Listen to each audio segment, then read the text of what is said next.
Oke, pertama kita akan mempelajari tentang teori lahan perkotaan gitu ya. Kita akan mempelajari tentang teori lahan perkotaan. Oke. Nah, ini sebenarnya materi UTS. Kita refresh dulu tentang teori lahan perkotaan. Oke. Jadi untuk materi pada hari ini, kemudian untuk minggu depan, ini sumbernya adalah e-book gitu ya. E-book manajemen lahan dari ITB. Oke. Saya lupa saya sudah menyampaikan belum ya ke kelas ini ya e-booknya ya. Apakah saya sudah menyampaikan e-book manajemen lahan ke kelas ini? Belum ya? Belum, Pak, sepertinya belum. Oke, untuk sementara saya kirim ke WhatsApp dulu ya, karena Google Classroom saya nggak bisa dibuka, sorry. Baik, Pak. Oke, sip. Ini yang bahannya gitu ya. Oke, nah ini telah kita pelajari di UTS bahwa bentuk dan struktur internal kota ini pendekatannya bisa berbagai macam gitu ya. Ada concentric zone model, kalau kalian ingat ini disampaikan oleh Burgess gitu ya. Concentric zone model ini dan ini menggambarkan bahwa pola itu melingkar gitu ya, melingkar seperti batang kambium gitu ya. Jadi ada pusat kota, kemudian dilingkari oleh sektor-sektor. Ini ada beberapa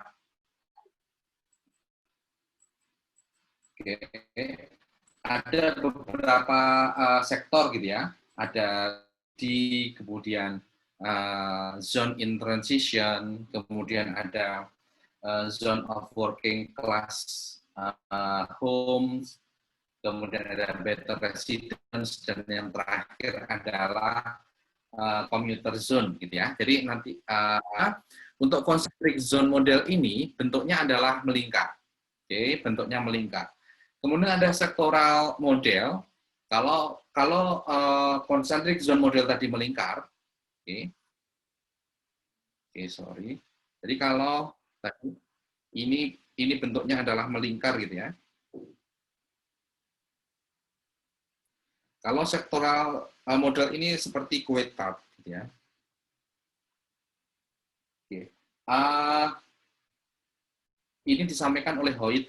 Oke. Kalau ini oleh Burgess, kalau ini oleh Hoyt, gitu ya, disampaikan oleh Hoyt. Sektoral ini bentuk sektoralnya memanjang, jadi tidak melingkar, gitu ya, tidak melingkar, tapi memanjang. Ada yang dekat dengan pusat kota, kemudian memanjang ke luar kota, gitu ya, seperti irisan kue tart. Oke, di pusat kota tetap ada CBD, kemudian ada industrial, kemudian ada low income, ada middle income, dan ada high income residensial, gitu ya. Ini telah kita pelajari juga. Kemudian multiple nuclei model ini artinya adalah ada lebih dari satu pusat, gitu ya. Ada lebih dari satu pusat. Multiple nuclei atau multisentris, gitu ya. Ada lebih dari satu pusat. Oke, ada pusat kota itu sendiri, kemudian ada pemusatan lain, gitu ya. Bisa berupa bandara, bisa berupa universitas, bisa berupa jalan utama atau highway, dan seterusnya, gitu ya. Lebih dari satu pusat. Kalau peripheral model ini pengembangan dari multiple nuclei, ada lebih dari satu pusat juga. Yang khas yang ada di peripheral model ini adalah adanya beltway, gitu ya. Jalan lingkar. Jalan lingkar yang menghubungkan suatu kota dengan service node. Service node berarti ya layanan mungkin untuk shopping, mungkin untuk hiburan dan sebagainya gitu ya. Yang biasanya agak meluar kota, tetapi dihubungkan dalam suatu beltway gitu ya. Itu artinya peripheral model. Nanti kalian bisa lihat sendiri. Kemudian kita sudah belajar juga bit and function di pertemuan sebelum UAS gitu ya. Oke. Ini juga telah kita pelajari urban sprawl, bentuknya seperti ini. Ada 3, ada concentric, ada axial ribbon, dan juga ada leapfrog gitu ya. Oke, jadi ada 3 hal ini. Oke. Nah, urban sprawl artinya perkembangan kota. artinya perembetan kota. Perembetan apa? Merembet ke daerah sekitar. Merembet bahasa Indonesia enggak ya? Kayaknya bahasa Indonesia ya. Kalau saya ngomong merembet, kalian paham kan ya? Yang bukan Jawa. Merambat gitu nggak sih, Pak? Merambat ya, oke. Jadi rembet, rambat gitu ya. Artinya dia ya seperti merambat. Artinya berkembang di daerah sekelilingnya gitu ya. Mulai merambat ke daerah sekitar. Oke, itu urban sprawl. Bentuknya biasanya tidak teratur. Oke, itulah urban sprawl. Bentuknya ada 3, konsentrik, aksial, dan ada leapfrog. Konsentrik berarti perambatannya itu merata di semua sisi kota. Oke, konsentrik. Kemudian kalau aksial atau ribbon atau pita, itu rembetannya itu tidak secara merata, tetapi dia terjadi perembetan yang lebih besar untuk jalan raya, untuk daerah yang memiliki jalan utama, gitu ya. Jadi kalau yang garis-garis lurus ini adalah jalan, gitu ya. Jadi perembetan kota yang awalnya ini, lingkaran ini adalah kondisi awal, kemudian dia merembet ke daerah sekitar, tetapi tidak secara merata, tetapi daerah yang mempunyai jalan, rembetannya lebih besar, gitu ya. Itu aksial atau ribbon. Yang terakhir adalah leapfrog, dia perembetannya meloncat, gitu ya. Tidak dari pinggiran, tapi langsung muncul area perkotaan di daerah yang awalnya pedesaan, gitu ya. Dia langsung muncul di daerah-daerah itu, gitu ya. Itulah leapfrog. Nah, itu hanya pengantar saja untuk bentuk dan struktur lahan. Nah, sekarang kita pada hari ini kita akan memahami konsep manajemen lahan, gitu ya. Nanti di akhir kita sebenarnya akan mengaitkan dengan adanya urban sprawl ini. Untuk mengatasi urban sprawl ini, salah satunya adalah dengan manajemen lahan ini, gitu ya. Jadi manajemen lahan ini itu muncul itu karena ada 2 kutub, gitu ya, yang berkebalikan. Yang pertama adalah lahan, kebutuhan akan lahan itu semakin lama itu semakin banyak. Oke, karena apa? Karena pertumbuhan penduduk, karena perkembangan ekonomi, karena sistem transportasi, karena sistem komunikasi, gitu ya. Akibatnya apa? Kebutuhan lahan sekali lagi akan semakin banyak. Tetapi di kutub lain, luas lahan itu tidak bertambah. Luas lahan itu tetap, gitu ya.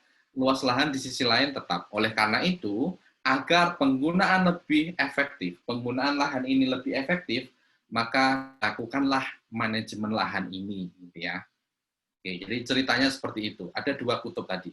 Kebutuhan lahan tinggi, tapi di sisi lain lahan itu terbatas. Akhirnya butuh manajemen lahan. Nah, manajemen lahan itu apa? Nah, manajemen lahan seperti apa yang sampaikan tadi, gitu ya. Saat kita belajar tentang manajemen, ini berarti kan bisa dikatakan sebagai art, gitu ya. Oke, untuk apa? Untuk memengaruhi orang-orang. Oke, untuk mengarahkan orang-orang. Agar apa? Agar mencapai tujuan bersama. Ya, itu manajemen. Ini sebenarnya inti dari manajemen apa yang kalian pelajari waktu semester 1, gitu ya, terkait dengan manajemen. Oke. Kemudian kalau menggunakan pendekatannya Josh Terry, dikenal unsur-unsur atau fungsi, gitu ya, menyebutnya fungsi atau unsur-unsur manajemen itu sebagai POAC, gitu ya. Oke. Planning, organizing, actuating, controlling, gitu ya. Jadi pasti ada perencanaan, pengorganisasian, kemudian pelaksanaan, dan ada pengawasan atau controlling, gitu ya. Untuk apa? Untuk mencapai tujuan itu. Oke, jadi ini yang disebut dengan fungsi manajemen tadi. Nah, demikian juga untuk manajemen lahan, ya. Jadi berdasarkan konsep manajemen yang telah kita pelajari di semester 1, oke, jadi manajemen lahan itu adalah segala upaya yang dilakukan terhadap lahan agar dapat memberikan manfaat sebesar-besarnya bagi masyarakat. Oke. Jadi manfaat sebesar-besarnya bagi masyarakat inilah yang merupakan tujuan, gitu ya. Oke. Inilah manajemen, ya, manajemen lahan. Jadi segala upaya yang dilakukan terhadap lahan agar dapat memberikan manfaat sebesar-besarnya bagi pihak berkepentingan, terutama masyarakat. Oke. Atau dari sisi pemerintah nih, dari sisi government, maka manajemen lahan adalah pengelolaan lahan yang dilakukan oleh pemerintah. Dalam bentuk apa pengelolaan lahannya? Dalam bentuk perencanaan dan pengaturan. Dengan tujuan apa? Dengan tujuan agar tercipta suatu kerangka fisik, kerangka hukum, bagi siapa saja, baik bagi pemerintah, baik bagi swasta, baik bagi masyarakat, pemilik lahan, terkait dengan lahan ini, itulah manajemen lahan. Jadi suatu upaya yang dilakukan oleh pemerintah, bentuknya bisa perencanaan atau pengaturan, yang memberikan kerangka fisik dan hukum bagi siapa saja, terkait dengan lahan, bisa bagi pemerintah, bisa swasta ataupun pemilik lahan, Itulah manajemen lahan. Dan lingkup manajemen lahan itu ada 3 ini. Pertama adalah pengadaan lahan,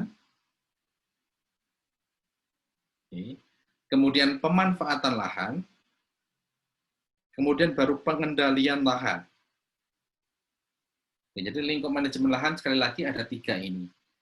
Ada pengadaan lahan dulu, kemudian pemanfaatan lahan, dan ada pengendalian lahan. Pengadaan lahan sudah jelas penyediaan lahan. Kalau pemanfaatan lahan, ya berarti kita menggunakan lahan yang sudah disediakan tadi, dengan prinsip nanti di penilaian, Oh, kalian sudah belajar ya terkait dengan penilaian, HBU, highest and best use, penggunaan lahan yang terbaik dan tertinggi nilainya. Ya, nanti kalian akan menggunakan prinsip ini, highest and best use itu. Kemudian yang ketiga adalah pengendalian lahan. Pengendalian lahan ini sebenarnya adalah agar pemanfaatan ini sesuai dengan rencana tata ruang wilayah. Waktu kita di pertemuan sebelum UAS kita sudah membahas perencanaan kota. Output utamanya adalah RT/RW, rencana tata ruang wilayah kota, itu yang telah kita pelajari. Nah, pengendalian lahan ini sebenarnya adalah suatu kegiatan, suatu proses untuk mengarahkan agar pemanfaatan lahan tadi itu sesuai dengan RT/RW, sesuai dengan rencananya, Jadi rencana tata ruang tadi, jadi pemanfaatannya sekali lagi itu harus sesuai dengan rencana tata ruang wilayah tadi. Itulah pengendalian lahan. Nah, ini yang kemarin keluar di UAS reguler, di tahun sebelumnya. Inilah pihak-pihak yang terkait dengan pemanfaatan lahan. Sekali lagi, ini adalah pihak-pihak yang terkait dengan pemanfaatan lahan di dalam perkotaan. Jadi, kota kan punya tanah nih. Nah, pemanfaatan, jadi utilisasi, utilize dari suatu lahan namanya pemanfaatan, Jadi, pemanfaatan lahan kota ini akan melibatkan beberapa pihak ini. Yang pertama adalah klien. Klien ini adalah nanti dia yang menggunakan lahan, artinya dia yang misalnya kalau untuk rumah dia yang sebagai yang menggunakan rumah, Ya mungkin untuk sederhana ini anggap aja pemanfaatan lahan untuk residensial, untuk rumah, Jadi kalau klien ini berarti dia adalah pemilik rumahnya nanti atau yang menggunakan rumah, itu kan untuk residensial. Kalau untuk office berarti ya yang menggunakan office atau kantor. Kalau untuk manufaktur, iya, yang menggunakan manufaktur itu, atau pemilik manufaktur. Itulah klien. Yang kedua adalah landowner. Dia yang milik tanah, dia yang punya tanah. Developer, dia berarti pengembang. Pengembang butuh uang, perlu financial. Pengembang nggak bisa bangun sendiri, dia akan butuh kontraktor, builder. Ada pemerintah di situ, yang terlibat, karena ya, terkait dengan manajemen lahan tadi yang sifatnya mengatur tadi. Oke, di sini ada pemerintah. Kemudian ada advisor juga. Oke, bisa lawyers, bisa surveyor, bisa arsitek dan yang lain gitu ya, yang sifatnya dia sebagai konsultan. Oke, inilah pihak-pihak inilah yang akan berhubungan satu sama lain gitu ya. Berhubungan satu sama lain sehingga bisa memanfaatkan lahan gitu ya. Misalnya kalau landowner, pemilik tanah akan berhubungan dengan developer pasti. Oke. Atau mungkin berhubungan dengan advisor untuk penilai misalnya, kira-kira untuk menaksir berapa tanahnya yang akan dia jual, gitu ya. Kalau developer, dia pasti akan berhubungan dengan advisor juga, dia akan berhubungan dengan klien, dia akan berhubungan dengan financial, dan dia juga akan berhubungan dengan builder atau kontraktor gitu ya, yang bangun. Nah, kalau financier, dia akan berhubungan dengan developer gitu ya. Jadi pasti akan berhubungan dengan developer, dan juga advisor. Builder dia akan berhubungan dengan klien, mintanya nanti dibangun seperti apa gitu ya, berhubungan dengan developer tadi dan berhubungan dengan advisor dan seterusnya. Yang perlu saya tekankan di sini adalah masing-masing pihak ini sekali lagi akan berhubungan satu sama lain, akan berinteraksi satu sama lain. Termasuk ada pemerintah di sini karena dia sebagai sekali lagi yang buat peraturan terkait dengan manajemen lahan ini, sekaligus bisa menyediakan infrastruktur di dalamnya, ya. Oke. Nah, ada manajemen lahan, ada kebijakan lahan. Jadi di dalam rangka manajemen lahan ini, pemerintah itu bisa membuat suatu kebijakan lahan. Oke. Kebijakan lahan ini merupakan intervensi pemerintah. Oke, bentuk intervensi pemerintah terhadap interaksi yang terjadi di pasar lahan. Gitu ya. Jadi kan kalau interaksi di pasar lahan kan berarti antara lahan, antara pemilik lahan dengan developer, gitu ya. Kemudian dengan klien dan sebagainya. Mereka saling berinteraksi, tetapi pemerintah di sini bisa berperan juga untuk memengaruhi interaksi tadi. Dalam bentuk apa? Dalam bentuk kebijakan lahan. Nah, pertanyaannya adalah mengapa pemerintah itu perlu melakukan intervensi? Ini sebenarnya yang telah kita pelajari di ekonomi mikro gitu ya, sebelum UAS kemarin. Oke. Kita mempelajari kenapa pemerintah itu diperlukan.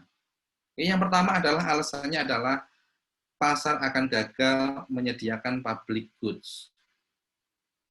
Kenapa gagal? Karena adanya free rider. Public goods itu apa? Suatu barang yang sifatnya adalah non-kompetitif, non-competitiveness, gitu ya, non-rivalry, gitu ya.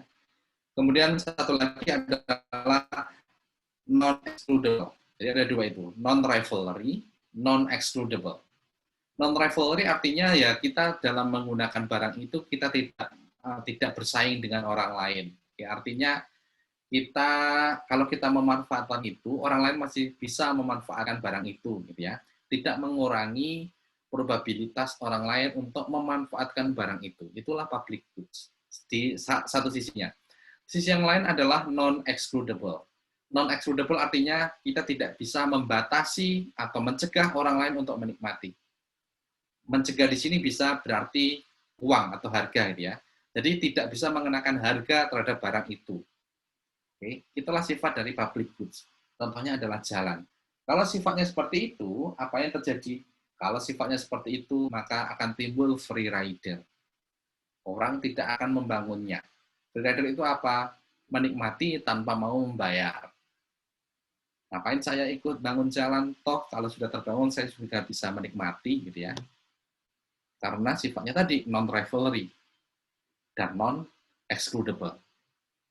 Maka kalau semua orang berpikiran sama, semua orang berpikiran free rider ini, apa yang terjadi? Yang terjadi adalah public goods itu tidak pernah terbentuk. Ya, tadi walaupun lahan ada interaksi bermacam-macam, ya mereka butuh lahan juga, butuh jalan juga, contohnya ya. Butuh public goods ini. Kalau pemerintah tidak ikut campur, maka public goods tidak akan terbentuk. Ya, itu alasan pertama. Yang kedua adalah menghilangkan eksternalitas. Oke, pemerintah itu ada, terutama terkait dengan intervensi tadi, kebijakan lahan tadi, adalah karena memang untuk menghilangkan eksternalitas. Jadi interaksi di pasar itu kadang timbul eksternalitas. Oke. Eksternalitas itu apa? Eksternalitas itu adalah suatu mungkin cost, dampak, atau mungkin manfaat gitu ya. Kalau ada dua sisi sebenarnya, ada yang positif, ada yang negatif. Ada suatu dampak atau suatu manfaat yang tidak diperhitungkan dalam penentuan harga dalam interaksi pasar itu, tetapi akan memengaruhi well-being orang lain selain pembeli dan penjual. Oke, jadi seperti itu. Oke, contohnya apa? Contohnya adalah pencemaran itu ya. Kalau perusahaan menentukan harga, dia pasti hanya memikirkan permintaan dan penawarannya dia. Padahal ada external cost, berupa apa? Pencemaran, limbahnya dia. Itu bisa merugikan orang lain, seharusnya itu dimasukkan ke cost-nya perusahaan itu. Dengan memasukkan cost perusahaan itu, maka dia akan memproduksi lebih sedikit. Gitu ya. Dia akan memproduksi lebih sedikit. Oke, nanti kalian buka lagi terkait dengan eksternalitas. Nah, ini yang tidak bisa diselesaikan oleh pasar. Perlu ada campur tangan pemerintah untuk menghilangkan eksternalitas tadi, gitu ya. Oke, seperti itu. Kemudian yang ketiga adalah peran pemerintah dalam hal untuk melakukan redistribusi sumber daya masyarakat yang langka, gitu ya. Ada redistribusi sumber daya pendapatan. Itulah intervensi yang dilakukan oleh pemerintah. Oke. Dengan adanya intervensi ini, pemerintah bisa mengontrol pembangunan, membentuk pola guna lahan, dan adanya keadilan dan redistribusi sumber daya. Oke, mengontrol pembangunan apa? Ya tadi,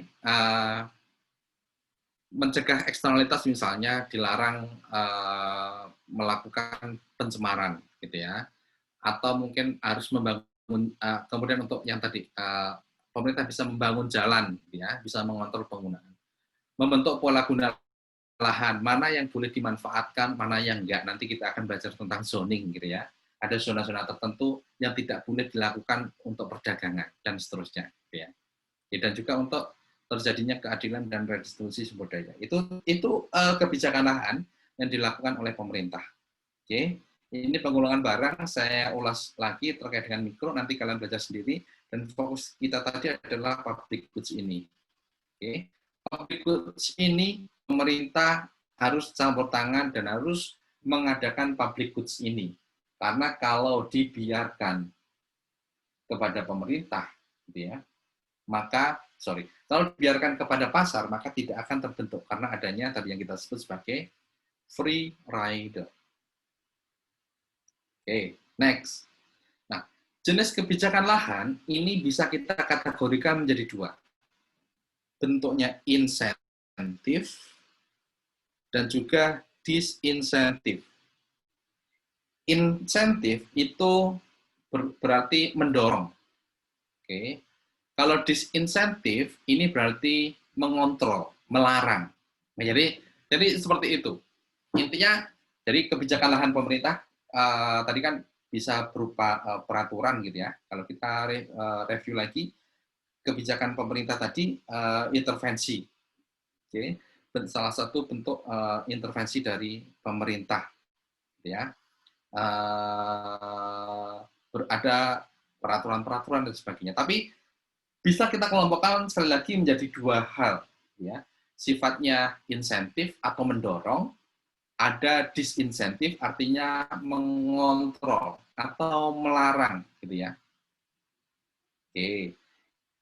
Contoh insentif itu apa? Yang bentuknya mendorong, mengarahkan, ya berarti mengarahkan pembangunan. Oke.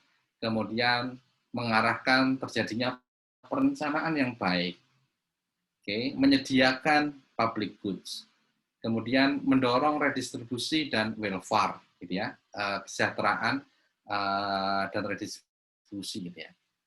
Itu sifatnya semuanya mendorong gitu ya, promosi, mendorong, promosi, mengarahkan. Satu lagi sifatnya adalah yang disinsentif, melarang, mencegah, mengontrol. Contohnya apa? Mencegah eksternalitas, mencegah konsentrasi kepemilikan, artinya powerful agents, pemilikan yang berlebihan gitu ya, bisa berupa monopoli. Kalau terkait dengan lahan, misalnya pemilikan lahan yang dimiliki oleh orang tertentu, misalnya kalau di pemerintah kita kan ada pelarangan untuk memiliki lahan pertanian seluas beberapa hektar oleh satu keluarga tertentu gitu ya kan, kan ada seperti itu. Nah itu contohnya adalah kebijakan yang disinsentif tadi. Oke. Kemudian mencegah pembangunan yang tidak terarah atau urban sprawl dan mencegah harga yang tidak realistis. Oke. Jadi kebijakan lahan sekali lagi bisa kita kelompokkan menjadi dua. Insentif artinya mendorong, mempromosikan, mengarahkan, dan disinsentif itu artinya mengontrol, mencegah, mengendalikan gitu ya. Oke. Oke, ini kebijakan lahan di Indonesia secara umum. Oke, ini termuat dalam hukum agraria di Indonesia. Oke, landasannya adalah pasal 33 Undang-Undang Dasar 45, kemudian falsafah dari Pancasila yang memandang bahwa tanah sebagai karunia Tuhan, tidak dibenarkan sebagai alat spekulasi dan monopoli. Kemudian ada undang-undang tentang pokok-pokok agraria, PPA, ya, pokok-pokok agraria. Oke. Undang-undang nomor 5 tahun 60 bahwa seluruh wilayah Indonesia adalah kesatuan tanah air dari seluruh Indonesia yang bersatu sebagai bangsa Indonesia. Gitu ya. Itu dari sisi landasan hukum. Oke, jadi semuanya, berarti semuanya ini sebenarnya adalah ada kebijakan lahan yang tercantum, yang termuat dari landasan hukum kita, gitu ya, dari Undang-Undang Dasar 45, dari Pancasila, termasuk dalam undang-undang, terutama undang-undang tentang pokok-pokok agraria. Oke. Kemudian Indonesia itu juga telah melakukan land reform, gitu ya. Land reform ini ditandai dengan undang-undang terbitnya undang-undang tentang pokok-pokok agraria tadi gitu ya, Undang-Undang Nomor 5 tahun 60 UUPA. Oke. Jadi di dalam UUPA ini terkait dengan land reform ini contohnya adalah salah satunya adalah bahwa terdapat batasan luas tanah maksimal yang dimiliki oleh satu keluarga atau badan hukum tertentu gitu ya. Terutama untuk pertanian. Oke. Berapa luasnya ini berbeda-beda gitu ya, tergantung tingkat kepadatan. Oke, jadi kalau daerahnya tidak padat, dan tanahnya berupa sawah, maka maksimal adalah 15 hektar. Kalau kurang padat 10 hektar, kalau cukup padat 7,5 hektar, kalau sangat padat itu 5 untuk sawah. Kalau tanah kering seperti ini, 20, 12, 9, dan 6 gitu ya. Ini sekali lagi ini adalah jumlah tanah hektar maksimal yang boleh dimiliki oleh satu keluarga tertentu. Merupakan salah satu produk dari land reform. Nah, atas tanah itu sebenarnya ada hak, gitu ya. Haknya ada dua, hak atas lahan atau property right, dan hak pembangunan atau development right.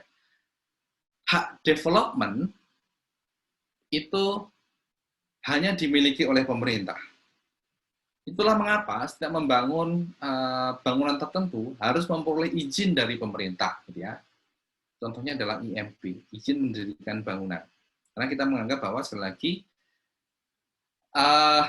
hak pembangunan ada di pemerintah, jadi setiap ada pembangunan harus memperoleh izin dari pemerintah. Oke. Kemudian hak atas lahan ada bermacam-macam ini, nanti kalian bisa baca sendiri. Ada hak milik, hak guna bangunan, hak guna usaha, hak pakai, dan hak sewa, gitu ya. Walaupun ini mirip-mirip, tapi pengertiannya berbeda-beda. Oke. Hak milik ya berarti hak untuk memiliki lahan itu atau tanah itu, gitu ya.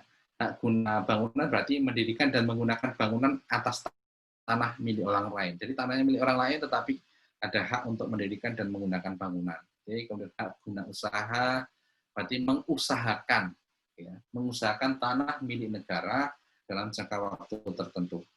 Oke, kemudian hak pakai berarti menggunakan dan memungut hasil yang ada di atas tanah negara atau orang lain tanpa adanya perjanjian sewa. Oke, kalau hak sewa berarti ya hak sewa menyewa, gitu ya. Nah, manajemen lahan itu juga dipengaruhi oleh ekonomi politik yang dianut oleh suatu negara, gitu ya. Ada 3 ekonomi politik yang berbeda. Yang pertama adalah pandangan neoklasikal, ini untuk kapitalis. Jadi kepemilikan publik atau negara atas lahan itu rendah, gitu ya. Jadi tanah ini merupakan lebih ke pasar, gitu ya. Jadi interaksi di dalam pasar. Kepemilikan negara terbatas. Oke, kalau berbeda dengan Marxis, kalau Marxis berbalikannya, ini ada di negara yang sosialis. Jadi kepemilikan negara sekarang justru sangat tinggi, gitu ya. Atas lahan itu tinggi. Kepemilikan pribadi sangat terbatas atau tidak ada, gitu ya. Kepemilikan perseorangan atau pribadi. Oke, walaupun saat ini tidak ada yang full kapitalis dan tidak ada yang full sosialis, gitu ya. Oke. Kemudian ada pandangan institusional. Jadi penggunaan lahan, pembangunan kota itu akan dipengaruhi oleh berbagai golongan masyarakat dan institusi, gitu ya. Oke, terkait dan berpartisipasi dalam pembangunan. Oke, ini lebih cocok ke kita, ya. Jadi penggunaan lahan, pembangunan kota dipengaruhi oleh berbagai macam. Kita kemarin sudah belajar tentang perencanaan kota, dari paradigma baru itu ada perlunya aspirasi, gitu ya. Jadi ini ada interaksi dari berbagai komponen dalam masyarakat, gitu ya, terkait dengan manajemen lahan tadi. Nah, sistem informasi lahan ini sangat penting di dalam manajemen lahan. Oke, jadi sistem informasi lahan atau SIL ini adalah suatu sistem dalam rangka pengumpulan informasi, pengolahan, penyimpanan, dan distribusi informasi terkait dengan lahan.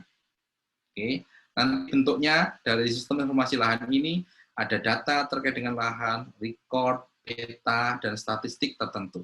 Oke. Ini adalah produknya dari sistem informasi lahan. Jadi ini penting sekali untuk apa? Oke. Untuk memantau perkembangan pemanfaatan. Oke. Untuk kebijakan. Dalam menyusun kebijakan kita perlu data-data lahan tadi. Oke. Untuk perencanaan tata guna lahan, untuk pengambilan keputusan dalam rangka pembangunan penggunaan lahan, gitu ya, dan untuk pengendalian dan pengawasan pembangunan lahan. Artinya dalam berbagai sisi, gitu ya, dari perencanaan, dari pemanfaatan tadi, dari controlling tadi, gitu ya, semuanya proses manajemen lahan ini memerlukan data-data dalam sistem informasi lahan tadi, gitu ya. Dari planning, kemudian pelaksanaannya, actuating, dari controlling, semuanya perlu data-data tadi. Itulah perlunya sistem informasi lahan. Oke. Kemudian pengendalian lahan. Ya, tadi kita sudah bahas bahwa pengendalian lahan, saat kita membahas komponen dari manajemen lahan tadi, adalah suatu upaya agar pemanfaatan lahannya sesuai dengan RT/RW. Oke. Jadi pemanfaatan lahan ini sejalan dengan rencana tata ruang wilayahnya, gitu ya. Mungkin ada sedikit penyesuaian terhadap RT/RW, tetapi arah kebijakannya itu harus sejalan dengan rencana tata ruang wilayah tadi, gitu ya. Oke, itulah pengendalian lahan. Oke, jadi pengendalian dan pengawasan lahan itu harus berdasarkan apa? Dasarnya apa? Kebijakan umum, RT/RW tadi, rencana tata ruang tadi, komitmen rasional, dan juga perkembangan yang dinamika yang ada di dalam masyarakat. Itu juga perlu diperhatikan saat melakukan pengendalian lahan. Ya. Nah, perangkat atau instrumen pengendalian lahan apa saja? Yang pertama ada perencanaan tata guna lahan. Oke. Ini untuk membuat struktur tata guna lahan yang optimal. Oke. Kemudian ada perpajakan misalnya, itu juga menjadi salah satu instrumen untuk pengendalian lahan gitu ya. Ada pajak properti kalau di kita gitu ya, ada PBB, ada BPHTB gitu ya kalau di kita. Semuanya ini dalam rangka pengendalian lahan juga gitu ya. Oke. Kemudian ada pengendalian harga, kemudian ada pencabutan hak. Pencabutan hak ini seperti ini. Jadi untuk kepentingan umum, hak atas tanah itu bisa dicabut oleh negara. Tetapi harus memberikan ganti rugi yang layak sesuai dengan peraturan perundang-undangan. Ya. Jadi ini lazim sebenarnya. Jadi kalau pemerintah membangun tol, membangun infrastruktur, jadi pemerintah bisa melakukan pencabutan hak, tetapi ada ganti terhadap kerugian itu. Ya. Oke. Kemudian ada pengendalian lahan juga bisa berupa bank lahan.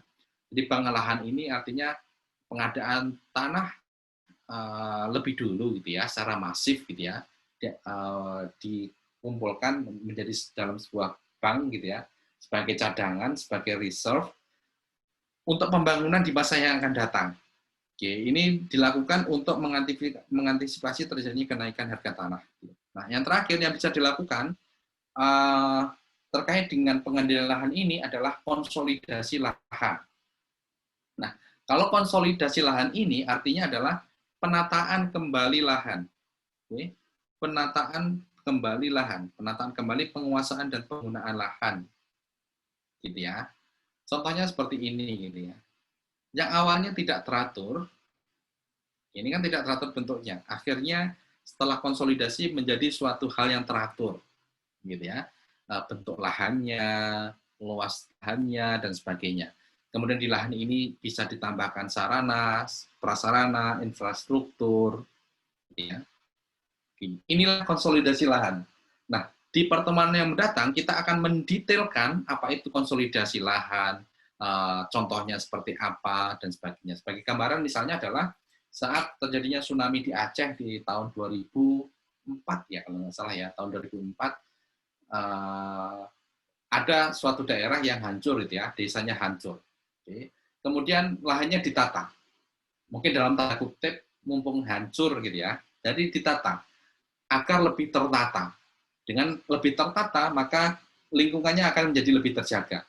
Kesehatan lingkungan termasuk kesehatan masyarakat itu sendiri. Oke. Kemudian pembangunannya juga lebih teratur.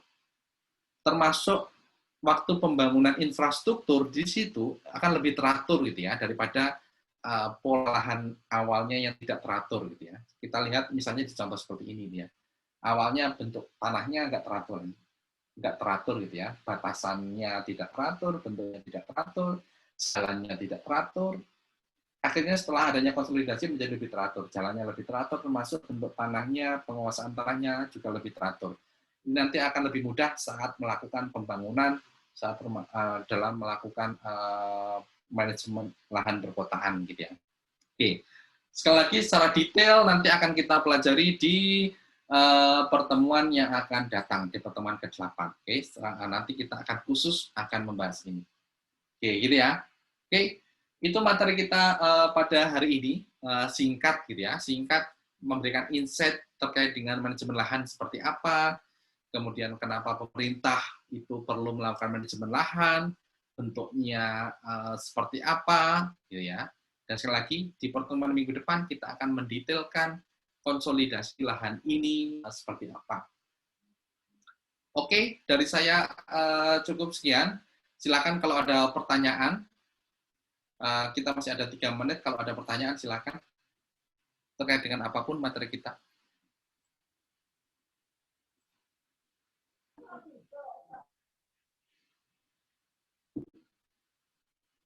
Oke. Nggak ada? Belum ada, Pak. Belum, Pak. Oke, silakan. Jadi ada atau enggak ini? Oh, belum ada? Belum, Pak. Oke. Kalau belum ada, kelas saya tutup karena waktu kita memang sudah habis gitu ya. Sampai ketemu minggu depan. Minggu depan kita kuis ya. minggu depan kita kuis. Materinya adalah materi pertemuan ke 11 ya. 11, 12, dan 13.